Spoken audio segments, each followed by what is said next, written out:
के बाद मोतीलाल ओसवाल स्टूडियो में आप सभी का स्वागत है। रस के दमदार ट्रेड्स की शुरुआत करेंगे हेडलाइंस के साथ। बाजार में रिकवरी की कोशिश, निफ्टी निचले स्तरों से 70 पॉइंट सुधर कर 25,900 के पार आया। इन्फोसिस, टीसीएस, एचसीएल टेक यानी कि आईटी से मिला निफ्टी को सपोर्ट। बैंक निफ्टी है थोड़े दबाव में, मिड कैप भी हरे निशान में लौटा। आज के बिग स्टॉक्स चार्ट जीपीटी और स्पॉटलाइट पड़े से ठीक ने ऑर्डर से चला इंडस्ट्रीज। वहीं मॉर्गन स्टैनली की बुलिश रिपोर्ट से एलजी इलेक्ट्रॉनिक्स 2.5% मजबूत, साथ ही स्पॉटलाइट कॉनकॉर में रौनक कायम। उधर चार्ट जीपीटी, फेडरल बैंक और टाइटन में खरीदारी कायम। भारत और अमेरिका के बीच ट्रेड डील जल्द होने की उम्मीद से आईटी शेयर में जोरदार खरीदारी, करीब 1.5% चढ़ा इंडेक्स। 3% उछाल के साथ वायदा का टॉप गेनर बना परसिस्टेंट, साथ ही एलटीआई माइंट्री और कोफोज भी टॉप गेनर्स में शुमार। वहीं मदरसन और सोना बीएलडब्ल्यू जैसे चुनिंदा ऑटो एंसिलरी स्टॉक्स में भी शानदार तेजी। नए टेंडर पर रोक से 6% टूटा। केईसी इंटरनेशनल पावर ग्रिड ने 9 महीने तक टेंडर में हिस्सा लेने पर लगाया रोक। हालांकि कंपनी ने कहा रोक से मौजूदा प्रोजेक्ट पर असर नहीं पड़ेगा। और 5 दिनों में 90% भागने के बाद ग्रो में आज तेज गिरावट, लगा 10% का लोअर सर्किट। चलिए 10 के दमदार ट्रेड्स में आपका स्वागत है। वीरोर में रहेंगे आपके साथ और हमारे साथ पिछले शो से इस शो में राजेश जी और आशीष जी कंटिन्यू करेंगे। रचना जी और रुचि जी भी जुड़ेंगे अपने टॉप ट्रेड्स के साथ। मार्केट आउटलुक पर बात करेंगे हम फर्स्ट ग्लोबल की चेयरपर्सन और मैनेजिंग डायरेक्टर देवीना मेहरा से, और मार्केट टेक्निकल पर नूरेश मीरानी से बात होगी। आज के टॉप लूज़र केईसी इंटरनेशनल में तेज़ गिरावट क्यों है ये भी समझेंगे, लेकिन इससे पहले एक नज़र जरा मार्केट पर इस समय। और इस समय निफ्टी ग्रीन में आया, लेकिन असल में आज स्टोरी है दो तरफा। एक तरफ है निफ्टी आईटी जो डे हाई पर है, और दूसरी तरफ है निफ्टी बैंक जो डे लो पर है। और यही दोनों सेक्टर्स एक दूसरे को मोर और लेस कॉम्पनसेट कर रहे हैं। ऑब्वियसली क्योंकि निफ्टी बैंक का वेट ज़्यादा है, इसके लिए थोड़ी सी गिरावट भी काफ़ी मायने रखती है। यहाँ पर एडवांस डिक्लाइन अभी के लिए डिक्लाइंस के फेवर में है, लेकिन अगर आप आज एक स्टॉक स्पेसिफिक एक्शन देखेंगे, बाय द वे एक बार पहले ग्रो लेकर आइए। ग्रो में 10% का अब डाउन सर्किट लग चुका है यहाँ पर। अब देखते हैं सर्किट खुलेगा या नहीं खुलेगा, क्योंकि पिछले कई दिनों से काफ़ी बाइंग है यहाँ पर। लेकिन कल जैसा कि हम डिस्कस भी करते थे, काफ़ी कुछ उस ऑक्शन की वजह से भी हुआ था। टॉप गेनर्स में परसिस्टेंट सिस्टम, संवर्धन मदरसन, सोना बीएलडब्ल्यू, और सबसे खास बात ये तीनों के तीनों स्टॉक्स इस चैनल पर पिक किए गए हमारे पैनल के द्वारा आज, या तो क्विक सिंगल्स में या उसके बाद सोना बीएलडब्ल्यू एक और स्टॉक ये भी आज टॉप कॉल्स में शामिल था। Coforge, max health care, HCL tech, hero MotoCorp, tech Mahindra, काफ़ी स्टॉक्स हैं जहां पर इस समय रैली दिखाई देगी आपको। गिरावट में इस समय बायोकॉन, लॉरस लैब्स, सम्मान कैपिटल और एनबीसीसी इस समय आपको दिखाई देंगे। वीरू जय, तो ये थी अब तक की छोटी सी समरी, आपने सुनी अनुज से। और अब एक काम करते हैं, ट्रेड्स पिक करना शुरू करते हैं। हमारे साथ 4 मेहमान हैं। आशीष बहती जी, राजेश सतपुते जी, रुचि जैन जुड़ेंगे कुछ देर में, और साथ ही साथ रचना वैद्य जी फ्रेश पर्सपेक्टिव लेकर। रचना जी गुड मॉर्निंग। आपका ट्रेड इस वक्त का, आपके इनफैक्ट 2 ट्रेड्स इस वक्त के। जी गुड मॉर्निंग। मेरा पहला ट्रेड इस वक्त का केपीआईटी टेक रहेगा। कल हमने 9:20 पे केपीआईटी वगैरह को शॉर्ट साइड पे प्ले करा था, आज हम उसी को लॉन्ग करेंगे। एंड यहाँ पे लॉन्ग साइड पे 1209 पे है इसके फ्यूचर्स, जिसको हम बाय करेंगे। ऐसे लगाएंगे 1198 पे। अपसाइड पे हमारा टारगेट रहेगा आज के लिए 1227। और दूसरा भी हम इसी सेक्टर से चूज करेंगे, which should be HCL Tech. हालांकि इसमें सुबह से स्विंग चालू है, लेकिन फिर भी थोड़ा सा ज्यूस अभी बाकी है। तो 1621 पे है इसके फ्यूचर्स, जिसको हम लॉन्ग करेंगे विद स्टॉप लॉस ऑफ 1614 और अपसाइड पे हमारा टारगेट रहेगा 1630 और 1640। ओके चलिए, मीन वाइल वो लिस्टिंग हुई टेनेको की, अच्छी लिस्टिंग हुई, अच्छी लिस्टिंग 515 पर ट्रेड कर रहा, 30% के प्रीमियम के साथ लिस्ट हुआ है। काफ़ी सब्सक्राइब हुआ था इशू, थोड़ी कंसर्न्स थी यहाँ पर, लेकिन फिर भी ओवरऑल अच्छी लिस्टिंग रही और 30% प्रीमियम के साथ यहाँ पर ट्रेड करता हुआ। आशीष बहेती जी, आपकी 2 ट्रेड्स इस समय की। जी पहली तो मैक्स हेल्थ रहेगी। मैक्स हेल्थ में एक अच्छा रिवर्सल देखने मिल रहा है। हमें लग रहा है कि यहाँ पे एक अच्छा पुल बैक देखने मिल सकता है। कल की जो गिरावट थी उसे वापस अरेस्ट करता हुआ देखने मिल रहा है ये स्टॉक। तो यहाँ पे जो स्टॉप लॉस मेंटेन करना है वो 1120 का एसएल मेंटेन करे। ऊपर में मुझे लगता है इसमें 1170 तक के जोन देखने मिल सकते हैं। दूसरा जो स्टॉक हमें अच्छा लग रहा है इन लेवल्स पे अभी भी सोना कॉमकास्ट, जो अभी ऑप्शन हमने डिस्कस किया था वो भी काफी अब इन द मनी आ चुका है। तो यहाँ पे हमें लग रहा है कि इन लेवल्स पे भी अभी से चेज किया जा सकता है। जो स्टॉप लॉस में मेंटेन करना है वो 492 का एसएल मेंटेन करे, ऊपर में 515 तक के जोन इसमें देखने मिल सकते हैं। ओके, रुचित अब इस कार्यक्रम में जुड़ चुके हैं, आइए उनसे बात करते हैं। Ruchit, good morning. आपके दो ट्रेड्स इस वक्त के? जी वेरी गुड मॉर्निंग। पहला तो आईटी स्पेस से ही रहेगा, क्योंकि आज देखिए तो रिलेटिव स्ट्रेंथ काफी दिख रहा है across the IT names. HCL Tech यहाँ पे लार्ज कैप स्टॉक्स में से टेक्निकली काफी स्ट्रॉन्ग लग रहा है। लगभग 4-5 दिन का कंसोलिडेशन हुआ, फिर वापस से अप मूव का रिजम्पशन हुआ है स्टॉक में। तो करंट लेवल्स पे एचसीएल टेक में खरीदारी की सलाह है 1590 के नीचे स्टॉप लॉस रख के 1655 के अराउंड के टारगेट्स के लिए। और एमएनएम फाइनेंस ये एनबीएफसी स्पेस में से काफी स्ट्रॉन्ग नजर आ रहा है। कंसिस्टेंट एक हाई टॉप हाई बॉटम का स्ट्रक्चर बनाया है। एक बुलिश पेनेंट का ब्रेकआउट कल ही ये स्टॉक में हुआ था और आज एक फॉलो अप मूव हम देख रहे हैं। सो एमएनएम फाइनेंस यहाँ पे हम एक अच्छी तेजी नियर टर्म में एक्सपेक्ट कर रहे हैं। तो करंट लेवल्स पे 323 के नीचे स्टॉप लॉस रख के खरीदारी की जा सकती है 344 के टारगेट्स के लिए। बिल्कुल, आज सुबह की हमारी कैश कॉल्स में भी शुमार था। चलिए, तो ये इस समय रुचित के पिक्स। राजेश जी, आपकी इस समय की दो पिक्स क्या रहेंगे? अनुज जी, देखिए, एक तो एलआईसी, मुझे लगता है कि एलआईसी में एक इसका स्ट्रक्चर अच्छा है क्योंकि आईटी ऑलमोस्ट कवर हो चुका है। मैंने थोड़ा नया सोचा। एलआईसी, देखिए, एलआईसी का स्ट्रक्चर अच्छा है, 910 के ऊपर ये अभी भी मेंटेन कर रहा है, तो यहाँ पे स्विंग ट्रेड लेंगे हम 910 के ऊपर। टारगेट होगा 935 940 का। स्टॉप लॉस हम रखेंगे 907 का, 907 का। देखिए, एलआईसी के बाद टाइटन, मुझे लगता है आपने भी इस पे बहुत अच्छा कमेंट किया था, तो मुझे टाइटन अभी भी अच्छा लगता है। बहुत अच्छी स्ट्रेंथ यहाँ पे बनी हुई है। 3900 के ऊपर सस्टेन कर रहा है, तो यहाँ पे शॉर्ट कवरिंग होनी चाहिए, शॉर्ट स्क्वीज होना चाहिए। 4000 का टारगेट लेके काम करें टाइटन में। स्टॉप लॉस होगा 3860 का। ओके, चलिए, तो ये इस समय आपके लिए टाइटन पर एक व्यू इस समय पर। अब एक काम करते हैं, थोड़ा लॉन्ग टर्म की बात करते हैं। हमारे साथ फर्स्ट ग्लोबल के चेयरपर्सन और मैनेजिंग डायरेक्टर देवीना मेहरा जुड़ी हैं। उनसे समझते हैं कि उन्हें मार्केट का टेक्सचर इस समय कैसा लग रहा है। देवीना जी, गुड मॉर्निंग। एक सेंस बन रही है क्या कि ग्लोबल मार्केट में एक बड़ी करेक्शन की शुरुआत हुई है, खासतौर से जिस तरीके से एआई लेड स्टॉक्स गिर रहे हैं, बिटकॉइन जिस तरीके से गिर रहा है, और यूएस मार्केट में पिछले 3-4 दिन का टेक्सचर रहा है। क्या एक ग्लोबल करेक्शन की हमें चिंता होनी चाहिए इस समय? देखिए, ग्लोबल, मैं हमेशा कहती हूँ ग्लोबल का मतलब अमेरिका नहीं है। तो वो अमेरिका में जरूर काफी टाइम से मैं कह रही हूँ कि बहुत लंबा समय था आउट परफॉर्मेंस का, 10-12 साल, और वो कभी न कभी वो खत्म होना था। और शायद राष्ट्रपति ट्रम्प के आने से वो समय की मियाद थोड़ी कम हो गई, कि वो थोड़ा और जल्दी हो गया। और आप देखिए तो पिछले कई महीनों में मार्केट बहुत नैरो होता चला गया था। उसमें मतलब खाली टेक्नोलॉजी में भी कुछ ही शेयर्स, और उसमें भी अगर आप देखें नैस्डैक में, तो जो बिना रेवेन्यू और प्रॉफिट वाली कंपनी सबसे ज्यादा चल रही थी। तो वो तो खतरे की घंटी थी ही। हम लोग तो इस पूरे साल भर ही अमेरिका में अंडरवेट रहे हैं। ऑफ कोर्स फिर भी बड़ा वेट है, पर अंडरवेट रहे हैं। यूरोप का वेट बढ़ाया था, और चाइना पिछले वर्ष से ही अधिक वेट था। तो एक बार और अब उसको देखेंगे अब क्या करना है। अभी तो जापान में भी कुछ कुछ खतरा बढ़ रहा है। उनका जो लॉन्ग टर्म बॉन्ड है, वो उसकी यील्ड अभी आई थिंक हिस्टोरिक हाई पे है, उतनी हाई कभी भी नहीं थी।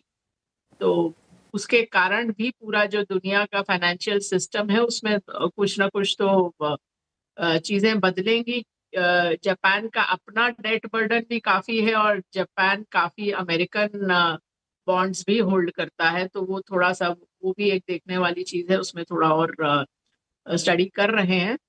पर ऐसा भी नहीं है कि पूरी दुनिया एक साथ ही जाती है, ये भी एक मिथक है। मैंने ये पहले भी शायद कभी उदाहरण दिया हो आपके चैनल पर, कि आप 2003 से 2007 का समय लें, जब अमेरिका का टेक क्रैश के बाद भी लो पर ही था एक तरह से अमेरिका। काफी कोई नैस्डैक का तो 2000 का हाई 2015 तक नहीं निकला था, तो 2003 में तो वो नीचे के ही स्तर पे था। फिर भी अगले 4-5 साल बहुत रिटर्न नहीं आया अमेरिका से, लेकिन वही 4-5 साल इमर्जिंग मार्केट्स के लिए बहुत अच्छे रहे। इमर्जिंग मार्केट इंडेक्स 3.5-4 गुना हुआ, भारत 6 गुना हो गया। भारत का उससे पहले के 9 साल खराब गुजरे। सेंसेक्स का 94 से 2003 नेट रिटर्न कुछ भी नहीं था, ऊपर गया फिर नीचे आया। लेकिन उसके बाद वो 4-5 साल में 6 गुना हो गया। तो ऐसा भी होता है, तो ऐसा नहीं है, ये भी लोग समझते हैं कि सारा दुनिया के बाजार एक साथ ही चलते या गिरते हैं, ऐसा नहीं होता है। पर अमेरिका में तो खतरा बढ़ रहा है, और एआई अगर आप फंडामेंटली भी देखें तो उसमें बहुत सारे प्रश्न चिन्ह हैं। ओके। तो मैं इसलिए इस पूछ रहा हूँ कि इसको भारत के कॉन्टेक्स्ट में कैसे देखें, क्योंकि हमारी मार्केट ने पूरी ग्लोबल रैली में पार्टिसिपेट किया नहीं था। अब ऑफ लेट थोड़ा सा एक मोमेंटम बनने लगा था। इस समय इंडियन मार्केट पर आपका क्या व्यू है? इंडियन मार्केट में तो मैं वही कहूंगी जो शायद मैंने पिछले महीने भी कहा था कि अगर आपका जो भी इक्विटी एलोकेशन है उसमें निवेशित रहिए। 100% इक्विटी में कभी मत रखिए, चाहे आप 25 साल के ही हो, लेकिन जो भी आपका इक्विटी एलोकेशन है उसमें निवेशित रहिए। ऐसा कोई बड़ा क्रैश का खतरा नहीं मुझे नजर आता। ऐसा नहीं है कि ये मैं नहीं कहूंगी कि यहाँ से नीचे जा ही नहीं सकता बाजार, लेकिन कोई बड़ा सस्टेन्ड क्रैश होगा ऐसा खतरा मुझे नजर नहीं आता। तो आप निवेशित रहिए, क्योंकि अगर आपको एक एक बार जो अपमूव मिस होता है उसको आप दोबारा पकड़ नहीं पाते हैं, तो वो भी एक खतरा होता है। बाजार में निवेशित रहने का एक खतरा होता है, लेकिन ना निवेशित रहने का भी एक खतरा होता है। मैं अगर अपने फरवरी के जितना भी मैंने लिखा था और जहां जहां भी इंटरव्यू दिए थे, मैंने यही कहा था कि आप अगर करेक्शन का इंतजार कर रहे थे निवेश करने के लिए तो आपने निवेश किया क्या? तो फरवरी में तो निफ्टी 22,000 में अंत हुआ था, 22,100 पर मेरे ख्याल से। तो वहां से तो आपको रिटर्न आया ही है। तो अभी भी ऐसा नहीं लग रहा, और अब तो अर्निंग्स में भी आपको भारत में जो नतीजे मेरे हिसाब से तीसरी तिमाही के आपको और बेहतर नजर आएंगे। मैम गुड मॉर्निंग, वीरेंद्र बोल रहा हूँ। ये जिस प्रकार से इस बार के नंबर्स आए उसके बाद जो प्राइवेट कैपेक्स की फिगर्स है मैम, जो for the first half of this fiscal, जो जिनमें एक शार्प जंप है versus last year, expansion plans, उन सबको सुनने के बाद आपका मैम थोड़ा सा कंस्ट्रक्शन, इंफ्रा और कैपिटल गुड्स पे व्यू जानना चाहूँगा मैं इस वक्त। बहुत अलग कभी बदला नहीं है व्यू। देख रहे हैं कैपिटल गुड्स में तो देखिए एक बड़ा मूव आया था जो हम लोगों ने पार्टिसिपेट फुल्ली किया, वो अक्टूबर 2021 से हमने कैपिटल गुड्स पे हम ओवरवेट थे। अधिकतर फंड्स को ये बात समझ में आई 2-2.5 साल बाद, 2023 के अंत तक। तो वो तो 3 साल तो फुल्ली पार्टिसिपेट किया। अभी हम लोग का मार्केट वेट टाइप का होगा कैपिटल गुड्स में, बहुत अधिक निवेश भी नहीं है, बहुत कम भी नहीं है। पर अभी ऐसा भी नहीं लग रहा कि अब यहाँ से कोई वही सबसे बेहतर सेक्टर है, ऐसा नहीं लग रहा, बुरा भी नहीं लग रहा है। ओके, बेहतर भी नहीं है, बहुत बुरा भी नहीं है। अभी आपके जैसे अनुसार मैंने कहा बेहतर क्या मार्केट है? वेट, सीधे सीधे वहीं पे आते हैं, सीधे वहीं पे आते हैं। आपको सबसे बेहतर क्या लग रहा है? देखिए अभी पिछले लगभग 1.5-2 साल से फार्मा, हेल्थ केयर और ऑटो कंपोनेंट्स पर, स्पेशली ऑटो कंपोनेंट्स पर हम ओवरवेट रहे हैं, तो वो अभी भी मेंटेन्ड है। इस साल धीरे धीरे करके एफएमसीजी ओवरवेट हो गया है। और जो सेक्टर जिस पे ओवरवेट तो नहीं है पर जहां कुछ निवेश बढ़ाया है वो है बैंक्स, खासकर पीएसयू बैंक्स इस साल भर में, और अभी lately even oil marketing companies वगैरह में भी वेट बढ़ाया है। ये होगा तो मैंने कहा, और बैंकिंग जैसा मैंने कहा ओवरवेट नहीं है, पर जितना यूजुअली होल्ड करते हैं उससे ज्यादा होल्ड कर रहे हैं। ओके, चलिए ठीक है। ये देवीना जी, इस समय इंडियन आईपीओ मार्केट में जो पिछले 3-4 इश्यूज आए हैं वो आप देखें कि आपने जिस तरीके से लिस्टिंग हुई है ग्रो की या फिजिक्स वाला की, कोई व्यू है क्या आपका इस समय इस मार्केट पर? देखिए वो तो अब सब स्टॉक्स का अलग अलग रहा है, लेंसकार्ट हो, ग्रो हो, फिजिक्स वाला हो, किसी ने अच्छा किया किसी ने बुरा किया है। पर मेरा जो आम निवेशक के लिए जो सलाह रहती है वो ये रहती है कि आईपीओ जिस समय बहुत आईपीओ का क्रेज हो उस समय आईपीओ में आपको पार्टिसिपेट करने का कोई बहुत विशेष मतलब नहीं रहता है, क्योंकि अधिकतर इश्यूज बहुत ओवर प्राइस्ड आते हैं, बहुत ज्यादा दाम पर आते हैं। जैसा कि आप देखिए 2021 में भी एक बूम आया था लगभग इसी समय, अक्टूबर नवंबर 2021 में। अब 4 साल हो गए हैं, आप देखिए उन अधिकतर स्टॉक्स का परफॉर्मेंस। और जो कोई एक दो जो आते हैं अच्छे स्टॉक्स या अच्छा बिजनेस है, अच्छे वैल्यूएशन पर, उसमें आपको एलोकेशन मिलता नहीं है। तो कुल मिलाकर ये जब फ्रेंजी होती है उस समय आईपीओ मार्केट में पार्टिसिपेट करना कोई बहुत समझदारी का काम नहीं रहता है अधिकतर समय, ये मेरा मानना है। और फिर बहुत सारे कारण होते हैं जिसके कारण आपको बड़े-बड़े नाम भी एसोसिएटेड नज़र आते हैं उन इश्यूज़ में। इस बारे में मैंने 2 हफ्ते पहले भी अपने कॉलम मिंट के कॉलम में लिखा था। अभी कल फिर एक मैंने कॉलम लिखा है कि क्या पीछे क्या होता है, क्या कारणों से आपको जो एक्सपर्ट्स हैं या बड़े नाम हैं वो जो कुछ करते नज़र आते हैं, उसके पीछे असल में क्या मोटिवेशन होता है? ओके। अच्छा, एक मेरी तरफ से आखिरी सवाल, जो ट्रेड डील है भारत और अमेरिका के बीच में, उसे हम कितनी तवज्जो दें और उसे कितना बड़ा फैक्टर माने मार्केट के लिए? वो आपको अब जो भी ट्रेड डील होती है उसमें आपको कंपनी बाय कंपनी देखना पड़ेगा कि क्या इम्पैक्ट होता है। और सच बात तो ये है कि भारत का निर्यात उतना अधिक है नहीं, और जिन एरियाज में है भी वो भी बहुत लिस्टेड स्पेस के लिए बहुत ज्यादा मायने नहीं रखते हैं।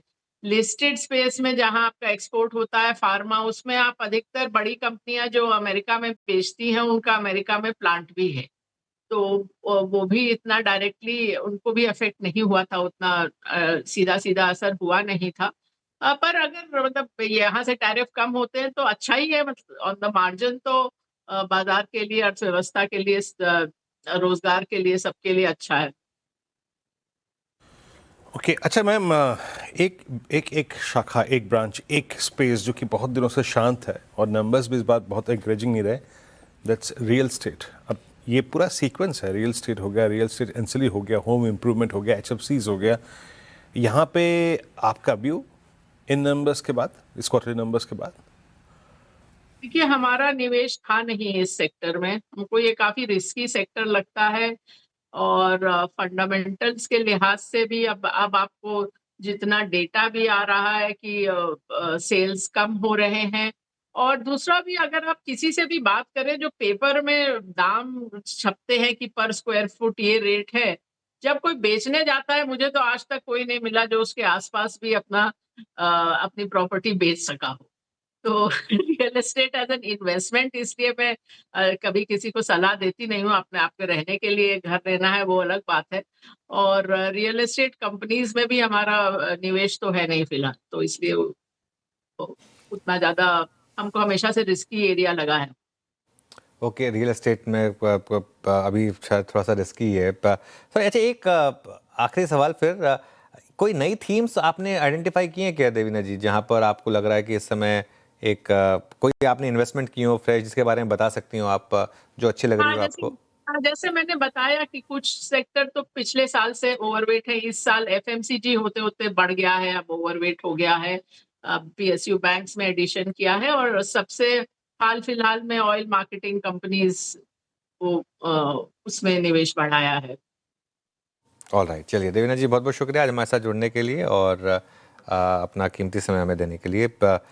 मार्केट डे हाई पर अब शुरू हुई है, शायद वो होपफुली वो बड़ी वाली शॉर्ट कवरिंग। 25,962 इंटरडे हाई पर निफ्टी, बैंक निफ्टी घूमा है अब डे लो से, क्योंकि अब तक निफ्टी आईटी सपोर्ट कर रहा था, लेकिन अब निफ्टी बैंक। और आज सुबह हमारी जो बात हो रही थी वो यही थी कि अगर बैंक निफ्टी में आपको 58,500 से 58,700 का जोन मिल जाए तो वो एक बेस्ट अपॉर्चुनिटी होगी। 58,688 तक गए और वहाँ से एक अच्छा मूव इस समय। अब देखते हैं वो 59,100 से 59,200 की तरफ बढ़ेंगे या नहीं। और मिड कैप भी घूमे हैं, अच्छा खासा घूमे हैं मिड कैप। इनफैक्ट एक बार मिड कैप इंडेक्स लेकर आइए जरा इंट्राडे में, और किस तरीके से देखिए आप यहाँ पर अच्छे मूव्स। खैर अभी भी टॉप कंट्रीब्यूटर तो आईटी ही है। अगर आप F&O में टॉप गेनर्स देखेंगे, उसमें पहले 6 में से 5 आईटी हैं, परसिस्टेंट, इन्फोसिस, LTI माइंडट्री, कोफोज, और इसके अलावा आप एक आध और ऐड करना चाहें तो HCL टेक और एम्फेसिस, KPIT, यहाँ आप TCS, शानदार मूव्स इस समय आते हुए। सेंसेक्स किसी भी वक्त 84,900 क्रॉस करने की तैयारी करता हुआ। ध्यान रखिएगा, सेंसेक्स की कल वीकली एक्सपायरी है, तो इस वजह से सेंसेक्स भी काफ़ी फोकस में रहने वाला है। लेकिन वीरो बहुत शानदार रिकवरी मार्केट में, और फिंगर्स क्रॉस्ड बस ये कंटिन्यू रहे, क्योंकि काफ़ी पेन झेला था हमने कल के सेकंड हाफ में और आज के पहले आधे घंटे में करीब। बिल्कुल अनुज, और आईटी ने क्या सफ़र तय किया आज। वो जो 1, 2, 3, 4 दिन का पेन था अनुज, एक ही सेशन में अगर आप देखें आपने समेट लिया। वो 200 एमा से 100 और 100 से फिर 200, 2%, 2.25% निफ्टी आईटी ऊपर है। और वापस एक ही सेशन। उस जोन में 200 डे के आसपास और काफ़ी इंटरेस्टिंग है। वैसे पीयूष गोयल जी इसराइल जा रहे हैं तो मुझे लगता है कि शायद ट्रेड डील में अभी थोड़ा टाइम है। वैसे तो इंटरेस्टिंग है कि उसके बावजूद मार्केट चल रहा है जिस तरीके से, खराब ग्लोबल क्यूज के बावजूद। जैसे आज सुबह हम कह रहे थे कि हमारी मार्केट का ट्रेंड फिर भी थोड़ा सा स्ट्रांग है। चलिए काम करते हैं, आज के एक और स्टॉक ऑफ द डे, एक एक्सीडेंट ऑफ द डे की बात करते हैं। केईसी इंटरनेशनल में तेज़ गिरावट है।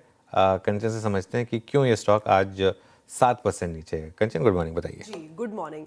दरअसल यहाँ पे एक डेवलपमेंट जो है वो होती हुई दिखाई दी है। पावर ग्रिड ने अगले 9 महीने के लिए, जो कि लागू हो गया है 18 नवंबर यानी कि कल से, केईसी इंटरनेशनल को कोई भी नए टेंडर के लिए बार कर दिया है। उनका कहना है कि जो इनके कॉन्ट्रेक्चुअल वायलेशन है वो होते हुए दिखाई दिए हैं, जिसके चलते ये जो डेवलपमेंट है वो हुआ है। देखिए, इसके बाद केईसी इंटरनेशनल ने कहा है कि जो उनकी इस टाइम पे टेंडर पाइपलाइन है वो है करीब 1.80 लाख करोड़ की। वो काफ़ी ज़्यादा रोबस्ट है, इसलिए उनके अभी बिजनेस में हमें कोई भी असर आता हुआ नहीं दिखाई देगा। लेकिन एक चीज आपको और ध्यान में रहे, इस टाइम पे अगर हम केईसी इंटरनेशनल की डोमेस्टिक ट्रांसमिशन एंड डिस्ट्रीब्यूशन की पाइपलाइन देखें तो वो 25,000 करोड़ की है। और आपको ध्यान होगा कि जो पावर ग्रिड है वो केईसी इंटरनेशनल के लिए डोमेस्टिकली काफी बड़ा की क्लाइंट है। उसके चलते हो सकता है कि आने वाले टाइम पे केईसी इंटरनेशनल की जो ऑर्डर बुक है, जो अभी करीब 40,000 करोड़ की है, वहां पे हमें एक इंपैक्ट आता हुआ दिखाई दे। ऑर्डर इनफ्लो की बात करी जाए तो वो भी रोबस्ट साइड में है। और जो गाइडेंस है, अगर यहाँ पे ऑर्डर बुक में डेंट आता है तो कंपनी ने जो अपनी गाइडेंस दी थी 30,000 करोड़ की फिस्कल ईयर 26 के लिए, वहां पे भी एक बड़ा डेंट जो है वो आता हुआ दिखाई दे सकता है। और इन्हीं सब चीजों को बाजार भी एंटिसिपेट कर रहा है, जिसके बाद ये भारी गिरावट देखने को मिली है। ओके, केईसी इंटरनेशनल आज एक बड़ा सेटबैक इनको मिलता हुआ। कंचन, बहुत बहुत शुक्रिया इस पर बातचीत के लिए, केईसी इंटरनेशनल पे न्यूज़ को समझाने के लिए। आते हैं आज के टेक्निकल सेटअप पर चर्चा करते हैं। हमारे साथ नरेश मीनानी जुड़ चुके हैं बातचीत करने के लिए। नरेश, नमस्कार, कार्यक्रम में स्वागत है। नरेश, आज आईटी लीड लेता हुआ और आईटी के मतलब सहारे ही आज हमने इस रिवर्सल को लोअर ट्रेजेक्टरी से तय किया। आपका टेक मार्केट्स पे और आपके 2 कॉल्स इस वक्त के कन्वर्शन आइडियाज। आईटी पे अगर हम देखें तो व्यू ये है कि ओवरऑल स्ट्रक्चर वीक है, ये 2 दिन का मूव है, बट जब कोई ट्रेड डील होगा अनाउंस और तब जाके मोमेंटम आता है तो कंटिन्यूएशन हो सकता है। काफी बार हमने ऊपर जाते हुए भी देखा है बट सस्टेन नहीं हुआ है। स्टॉक स्पेसिफिक मेरा मानना है कि ऑटो एंक्स और बैंकिंग नेम्स अच्छे लग रहे हैं। सो यहाँ पे सबसे पहले ऑटो एंक्स में एक शॉर्ट टर्म ब्रेकआउट हो रहा है, वो मदरसन सुमी, जहाँ पे एक शॉर्ट टर्म ब्रेकआउट होने की तैयारी है 112-113 के ऊपर। तो यहाँ पे 110 का स्टॉप लॉस होगा, 120-125 का टारगेट होगा। और दूसरा बैंकिंग में जो मोमेंटम है वहां पे एक आईडीएफसी फर्स्ट बैंक है जहाँ पे रिस्क रिवॉर्ड अच्छा बनता है, वो भी एक फ्लैग ब्रेकआउट के बॉटम एंड पे है। तो यहाँ पे स्टॉप लॉस होगा 78, टारगेट होगा 86 का। ओके, चलिए, तो ये समय आपके लिए नरेश जी की तरफ से कुछ ट्रेडिंग आइडियाज़। नरेश जी, शुक्रिया अपने ट्रेडिंग आइडियाज़ के साथ हमारे साथ जुड़ने के लिए। एक बार मार्केट पर आते हैं ज़रा वापस, और निफ्टी अब करीब 25,965 पर। रचना जी, ये आईटी में शानदार तेज़ी आ रही है इस समय, कोई स्टॉक समझ में आ रहा है आपको आईटी से? जी, हमने 10 बजे दोनों आईटी वाले ही लिए थे, उसमें एक और एडिशन कर सकते हैं हम, विच इज टीसीएस। टीसीएस में अभी और जूस एक्सट्रैक्ट करने के लिए अवेलेबल है, और मेरे हिसाब से यहाँ पे एक डिलीवरी स्विंग टाइप ट्रेड बन सकता है, मूव बन सकता है, जो कल तक भी चल सकता है। एंड 31-36 पे है हम टीसीएस के फ्यूचर्स में। जब तक ये 3110 को होल्ड करेगा तो कल तक हम 3160 क्रॉस करते हुए दिखाई देने चाहिए। ओके, बिल्कुल, टीसीएस में अच्छे मूव्स हैं। एक और चार्ट चेक आपसे लेना चाहूँगा रचना जी, एक बार जरा चार्ट देखिएगा मैक्स हेल्थ केयर का। काफ़ी वीक रहा है ये स्टॉक, लेकिन आज की इस तेज़ी को कैसे देखेंगे? जी, आज इसमें यहाँ पे अच्छी खासी तेजी प्ले आउट हो रही है, और यहाँ पे मेरे हिसाब से अपसाइड पे इसने एक रेजिस्टेंस टेकआउट करा है, 1137 का रेजिस्टेंस टेकआउट करा है। अगर ये आज के दिन में higher end of the range पे क्लोजिंग भी देता है तो विद इन अ डे और 2 हमें ये काउंटर 1170 की तरफ जाता हुआ नजर आना चाहिए। काफी दिन की गिरावट के बाद का रिवर्सल है ये, तो इसमें चलने के चांसेस अच्छे हैं।